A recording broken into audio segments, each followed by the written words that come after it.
اب صلی اللہ علیہ وسلم جس برس پیدا ہوئے اس سے کچھ ماہ پہلے کا واقعہ ہے.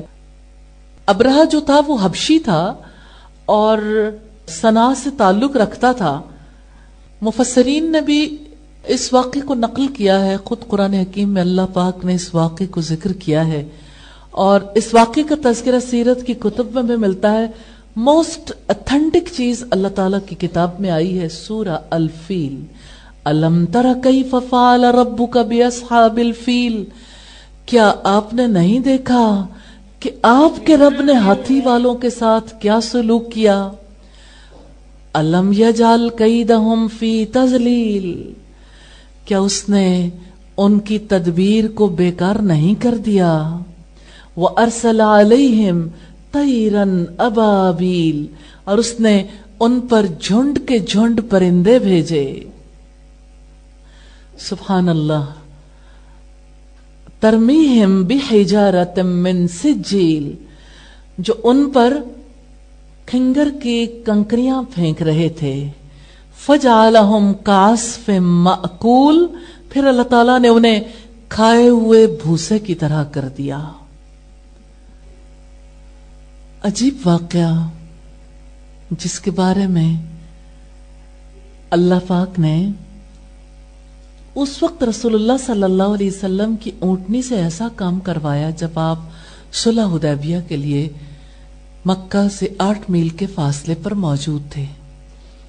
آپ کی اونٹنی قصوہ بیٹھ گئی اور وہ اٹھتی نہیں تھی.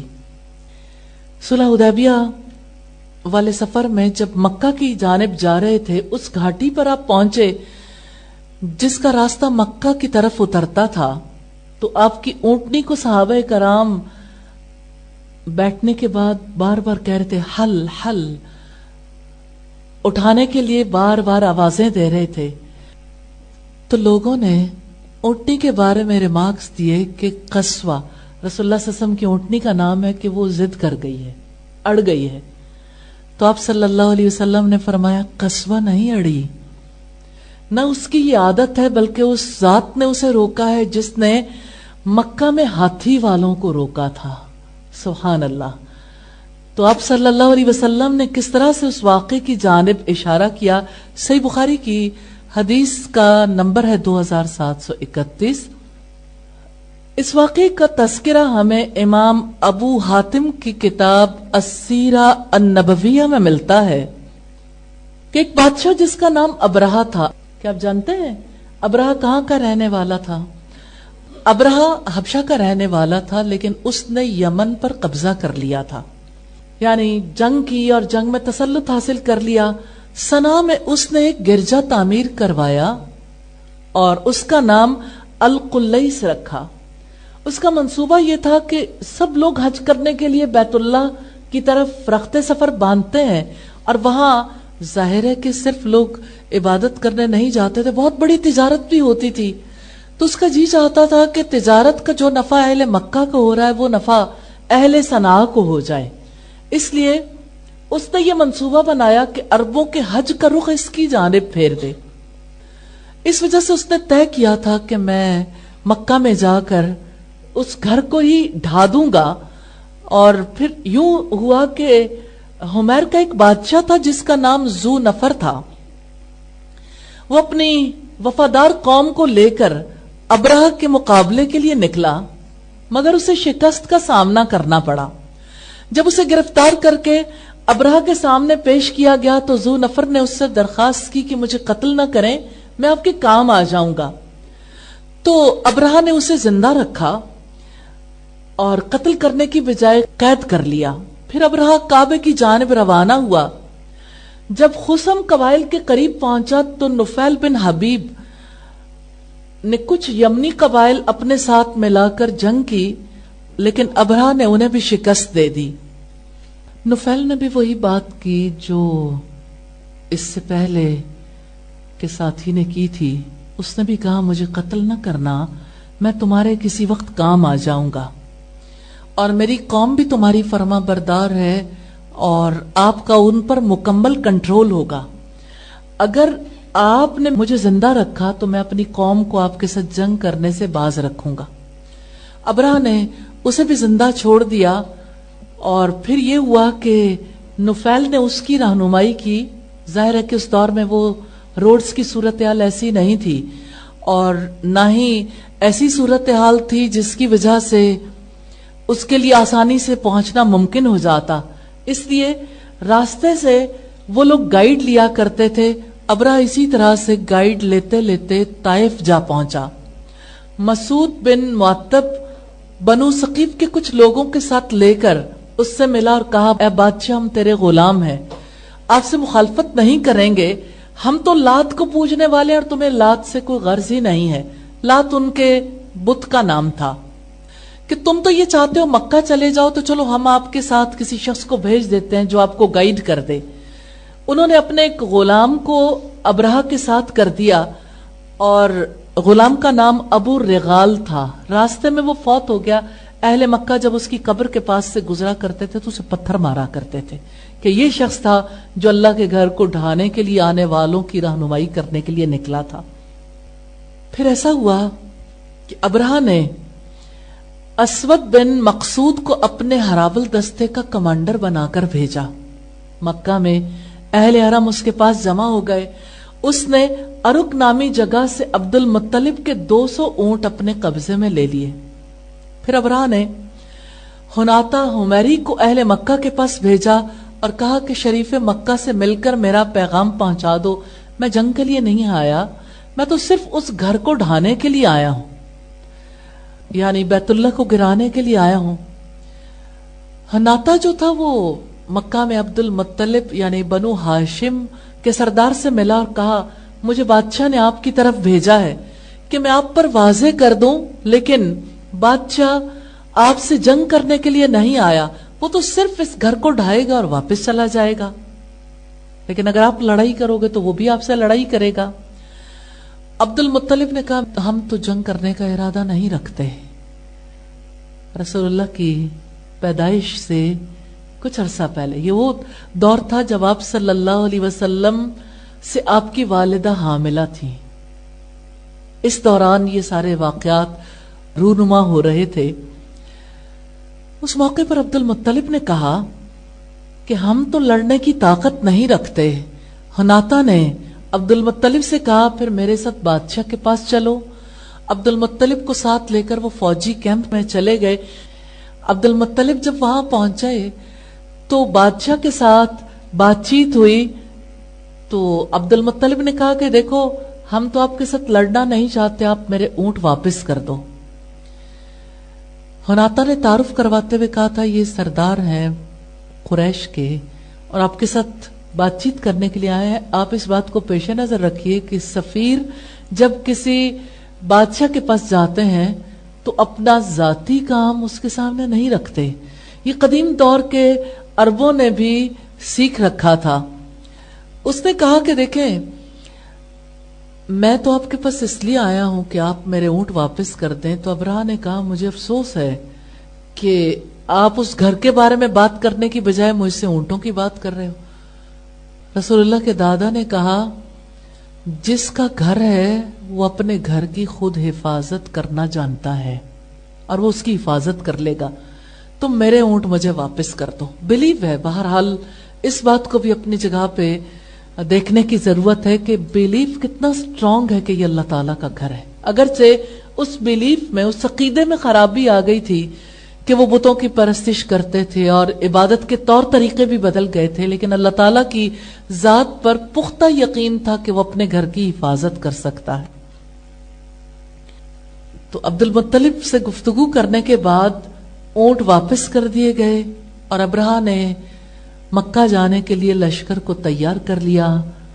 अबरहा के साथ हाथियों की बहुत बड़ी तादाद थी जिस पर उसका लश्कर सवार था। फिर यूं हुआ कि जिस वक्त लश्कर चलने लगा तो उसने अपने हाथी पर जरूरी सामान रखवा दिया, लेकिन हाथी था कि टस से मसी नहीं होता था। लोगों ने उसके सर पर हथौड़े भी मारे, लेकिन वो चलने के लिए तैयार नहीं था। हर हरबा आजमाया गया। जब उसका रुख यमन की तरफ करते तो वो दौड़ने लगता, मक्का की तरफ करते तो वो किसी कीमत पर आगे जाने के लिए तैयार नहीं था।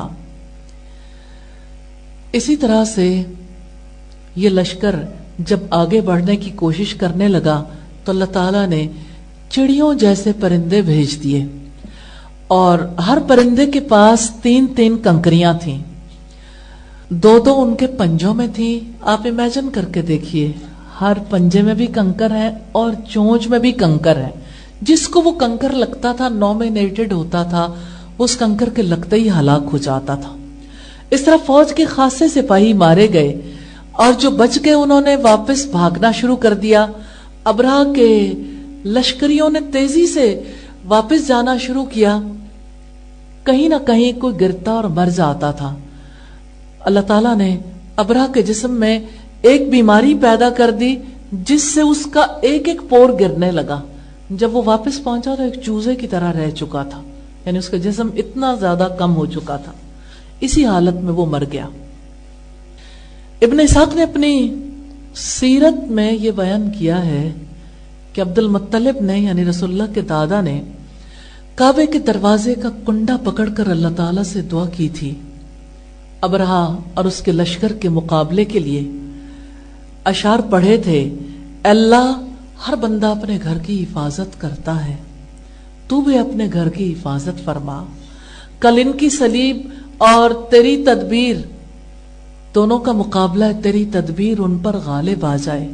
अगर तू उन्हें और हमारे किबले को अपने हाल पर छोड़ना चाहता है तो तेरी मर्जी, तू जो चाहे कर। दुआ में एक यकीन नजर आता है कि कुव्वत अल्लाह ताला के हाथ में है, वो हिफाजत कर सकता है। अल्लाह ताला पर भरोसा करने के बाद अब्दुल मुत्तलिब ने और अहले मक्का से कहा कि आप लोग इर्द गिर्द के पहाड़ों पर चढ़ जाओ कि मैंने अल्लाह से दुआ कर ली है, वो अपने घर की खूब हिफाजत करने वाला है, आप अपनी जान बचा लो। फिर इसी तरह से अबरहा का लश्कर हलाक हो गया। इस वाक़े से हमें बहुत से असबाक भी मिलते हैं। एक तो काबतुल्लाह के बारे में हमें पता चलता है कि अल्लाह ताला ने उसे कितनी बड़ी फजीलत अता की है। दूसरे ये कि अल्लाह ताला अपने घर की खुद हिफाजत करने वाला है और काबा दीन इब्राहिमी के बाकियात में से था, यानी अल्लाह ताला की पहचान का एक अहम जरिया। और यह भी पता चलता है कि अहले मक्का ने किस तरह से अल्लाह ताला के घर की हिफाजत करने के लिए जिम्मेदारी अल्लाह ताला ही को सौंपी थी। अगरचे उस घर के हवाले से वो इज्जत भी चाहते थे और सैकड़ों बरस से उस किबले की वजह से लोग उनकी इज्जत करते चले आ रहे थे, लेकिन जब वक्त आया तो उन्होंने ये मामला अल्लाह ताला ही के हवाले कर दिया। इमाम राजी इस आयत की तफसीर करते हुए लिखते हैं, अलम यजअल कैदहुम फी तज़लील, कि कैद के मानी होते हैं खुफिया तरीके से दूसरे को नुकसान पहुंचाना, खुफिया तदबीर। तो खुफिया तदबीर ये थी कि बज़ाहिर वो जंग करना चाहता था, काबे को ढाना चाहता था, लेकिन असलन वो अपनी तिजारत बढ़ाना चाहता था, असलन वो दुनिया का मफाद चाहता था और काबे की जगह पे अपनी हुकूमत को मजबूत करना चाहता था। अरबों से हसद और अहले मक्का के साथ नारवा सलूक और उन पर जुल्म करने की ख्वाहिश अबरहा को यहाँ लेकर आई। लेकिन इस वाक़े से हमें यह भी पता चलता है कि मुक़द्दस अशिया की हिफाजत और उसकी खातिर कुर्बानी का जज्बा बेहतरीन चीज है जो इंसानी फितरत में वदियत की गई है। अहले अरब ने उस मुक़द्दस घर की खुद हिफाजत नहीं की, उसके लिए ये मामला उन्होंने रबी के सुपुर्द कर दिया। फिर हम देखते हैं कि जो भी अपने दीन से, यानी अल्लाह ताला के दीन से गद्दारी करता है, अल्लाह ताला उसका इंतकाम ले लेता है। तारीखी एतबार से हम देखते हैं नूह अलैहिस्सलाम के दौर में रब्बुल इज्जत ने किस तरीके से पानी के जरिए से हज़रत नूह की मदद की। हूद अलैहिस्सलाम के दौर में हवा के जरिए से मदद की गई। कौमे समूद पर एक चिंगाड़ काफी हो गई। फिरौन के लिए अल्लाह पाक ने समंदर को उसका आखिरी मस्कन बना दिया और अबरहा के लिए अल्लाह ताला ने छोटे छोटे परिंदों से हलाकत का सबब उस तक पहुंचा दिया। तो अल्लाह ताला ने हर एक की रस्सी दराज की है, लेकिन हमेशा के लिए किसी को जुल्म करने के लिए आजाद नहीं छोड़ा जाता। अल्लामा जमालुद्दीन कासमी कहते हैं कि असाबुल फील का वाक़या बड़ा मशहूर है। अल्लाह ताला की कुदरत की निशानियों में से एक अजीम निशानी है और अल्लाह ताला की नाराजगी का मजहर है कि जो भी हरम की तरफ टेढ़ी निगाह से देखेगा, अल्लाह ताला उसको किसी न किसी अबाबील से, किसी न किसी मटर के दाने जैसे पत्थर से हलाक करवा सकता है। और बैतुल्लाह की असमत के साथ साथ बैतुल्लाह की हिफाजत करने वालों और बैतुल्लाह के जो मुतवल्ली थे उनके बारे में भी पता चलता है कि कैसे उन्होंने साजिशों से महफूज रखने के लिए इब्तिदाई तौर पर कोशिशें की, लेकिन जब ये मामला उनके बस से बाहर हुआ तो अल्लाह ताला ने अपने घर की खुद हिफाजत कर ली। अब रह गई ये बात कि ये वाकया नबी सल्लल्लाहु अलैहि वसल्लम की नबुव्वत की दलील है, तो ये इस एतबार से कि जब आपकी विलादत का जमाना करीब आया तो ऐसी बहुत सी अलामात का ज़ुहूर शुरू हो गया था जिससे ये पता चल रहा था कि अल्लाह ताला के घर के साथ जो मामला दुनिया में लोग करना चाहते हैं, उसको मुनहदिम करना चाहते हैं, अल्लाह ताला उसे और ज्यादा मजबूत बुनियाद पर उठाने वाले। यानी उस घर की हिफाजत उन लोगों से तो नहीं हो सकती थी जिन्होंने बुतों से उस घर को भर रखा था, लेकिन अल्लाह पाक ने ये हिफाजत किस तरह से मोहम्मद अरबी सल्लल्लाहु अलैहि वसल्लम के तवस्सुत से करवाई कि आपने वो तालीम दी जिसने लोगों के दिलों और उनकी जिंदगियों में घर कर लिया, और ऐसे लोगों की जमात तैयार हुई जो अपने अखलाको किरदार में बेहतरीन थे और जिनकी वजह से अल्लाह पाक ने उस पैगाम को जिसका मरकज बैतुल्लाह है, उस पैगाम को पूरी दुनिया तक पहुंचा दिया। अल्हम्दुलिल्लाह। तो आप असहाबुल फील के वाक़े के दौरान बतने मक्का में बतने मादर में थे, यानी अपनी माँ के पेट में थे, और आपके वालिद गरामी इससे पहले वफात पा चुके थे। अगर अबरहा कामयाब हो जाता तो मक्का वालों को गुलाम और कैदी बना लेता। अल्लाह ताला ने उन्हें हलाक कर दिया और आप सल्लल्लाहु अलैहि वसल्लम और आपके कबीले वालों पर गुलामी और कैद की हालतें नहीं आने दी, यानी दोनों हालतों से अल्लाह ताला ने बचा लिया। तो बैतुल्लाह की हिफाजत अल्लाह रब्बुल इज्जत ने की। इससे हमें ये पता चलता है कि अल्लाह पाक कल भी अपने घर की हिफाजत करने वाले थे और क़यामत तक अल्लाह ताला की हिफाजत रहेगी उन सब लोगों के साथ जो अल्लाह ताला पर ईमान लाने वाले हैं। आपको याद होगा बदर के मैदान में नबी सल्लल्लाहु अलैहि वसल्लम ने दुआ की थी कि या अल्लाह ये मुट्ठी भर लोग हैं जो तेरी इबादत करते हैं, आज अगर ये खत्म हो गए तो ये दीन खत्म हो जाएगा। इससे ये पता चलता है कि दुनिया की ताकतें चाहे अल्लाह ताला के घर को मिटाने के लिए, इस रसूल के खिलाफ साजिशें करने के लिए कुछ भी कर लें, अल्लाह ताला ने हिफाजत करनी है और ये हिफाजत उसने करवा लेनी है। उसके तयशुदा उसूल हैं, उन उसूलों के मुताबिक वो साजिशों को हर दौर में नाकाम बना देता है। एक और चीज जो हमें पता चलती है वो ये कि असहाबुल फील के वाक़े से अरबों की नई तारीख का आगाज होता है। हाँ, यही साल तो है जब रसूलुल्लाह की विलादत हुई। दुनिया की तारीख नया मोड़ मुड़ती है। इसी साल से दुनिया में बहुत बड़ी तब्दीली का आगाज होने वाला था। 570 ईस्वी को आमुल फील कहा जाता है, यानी हाथी वालों का साल, और आप सल्लल्लाहु अलैहि वसल्लम की विलादत बासआदत इससे कुछ अरसे के बाद हुई। अल्हम्दुलिल्लाह रब्बिल आलमीन।